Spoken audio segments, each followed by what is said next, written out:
Every year, during the Ember months, millions of journeys begin across Nigeria and Africa. Students pack their bags, eager to return home after long semesters. Families prepare for Christmas reunions. Drivers rush to fill their buses for one last trip before the year closes. But not every journey that begins during the Ember months ends at home. Some end in laughter. Some end in tears.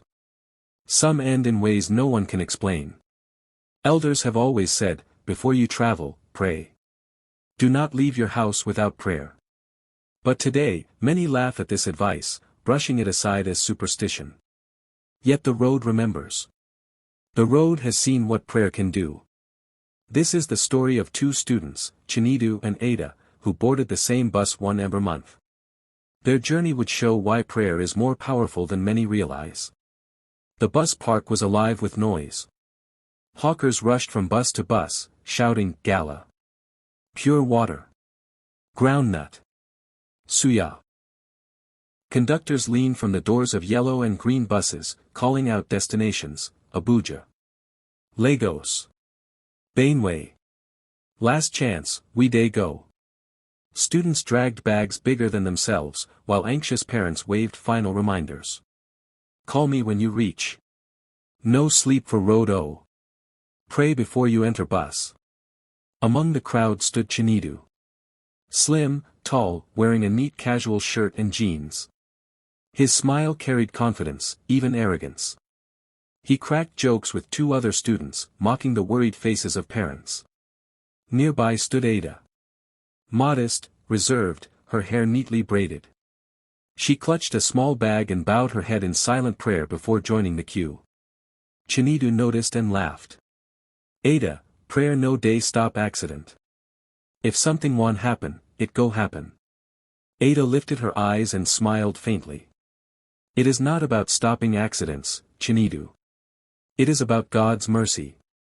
Without replying, Chinedu shrugged and climbed into the bus.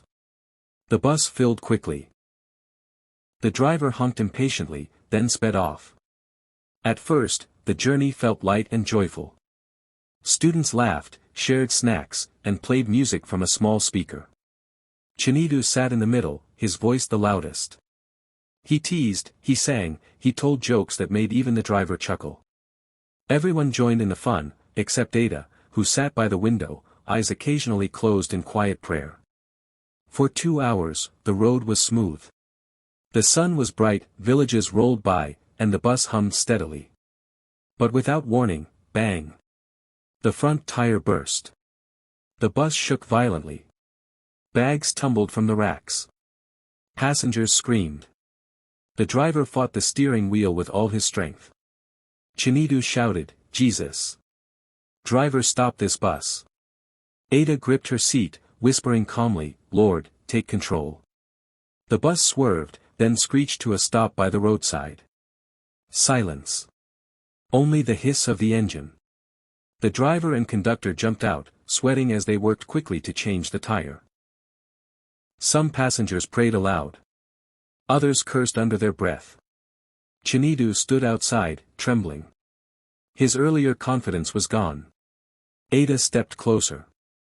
"Chinedu," she said softly, "do you see? Prayer is not weakness. It is protection." Chinedu looked at her, humbled, but said nothing. With the tire replaced, the bus continued its journey. But the mood was no longer playful. The loud music was off. Some passengers clutched rosaries. Others whispered prayers. Chinedu sat quietly, lost in thought. Ada kept her eyes closed, lips moving in prayer. As the hours passed, the sun sank.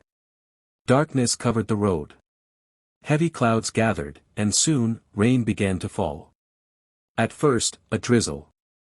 Then, heavy sheets pounding on the bus roof. The driver frowned, leaning forward to see through the blur. Lightning flashed. Thunder roared. Inside the bus, passengers sat stiffly, fear spreading like the storm itself. Ada prayed silently. Chinedu's knuckles turned white as he gripped the seat. For the first time, he wished he had prayed. Then came the worst. The driver pressed the brake. Nothing. The bus continued downhill, faster and faster. Panic erupted. Students screamed. Some cried. Others shouted prayers. Chinedu shouted too, "Somebody help us." His voice cracked with fear. Ada leaned forward, whispering, "Lord, guide us. Do not let us perish." The bus skidded dangerously close to the edge of a valley. Passengers grabbed each other, waiting for the final crash. Then, suddenly, the bus slowed. As if an unseen hand pressed it down. Inch by inch, it came to a stop, just before the cliff's edge. Silence. Not even the rain seemed to move. Then shouts erupted, "Thank you, Lord." Some passengers fell to their knees in the mud. Others hugged strangers. Tears mixed with the rain. Chinedu collapsed, shaking, whispering, "Ada, your prayer, it saved us." Ada shook her head gently. "It was not me, Chinedu. It was God. Prayer does not erase danger, but it gives protection." But this was not the first time such things happened. In Ajid land, elders tell of a spirit that walks the roads during Ember months. They call him Okpinya Orwu, the spirit of the road. He is not seen as a monster with claws or fangs. No. He comes as sudden danger, a burst tire, a reckless driver, a brake that fails. The elders say he looks for careless travelers, those who forget to pray before leaving home. To such, he whispers accidents, he stirs storms, he draws them toward valleys. But for those who pray, he is blinded. He cannot find them, for prayer covers them like a cloak of light. One story tells of a young man who laughed at his mother's warning. "Pray. Mama, leave that matter." He traveled without prayer. His bus never arrived. But another, who prayed with his mother before setting out, faced armed robbers on the road. Miraculously, the robbers' guns jammed, and the passengers escaped. The elders tell these tales so that children may remember, prayer is not ritual. It is survival. As dawn broke, the rain cleared. Another bus stopped to help the stranded travelers. Everyone entered quietly. But before the new bus moved, every single passenger bowed in prayer. Even Chinedu's voice rose, strong and clear, "God, protect us." Ada smiled faintly. For she knew his heart had changed. Prayer is not just tradition.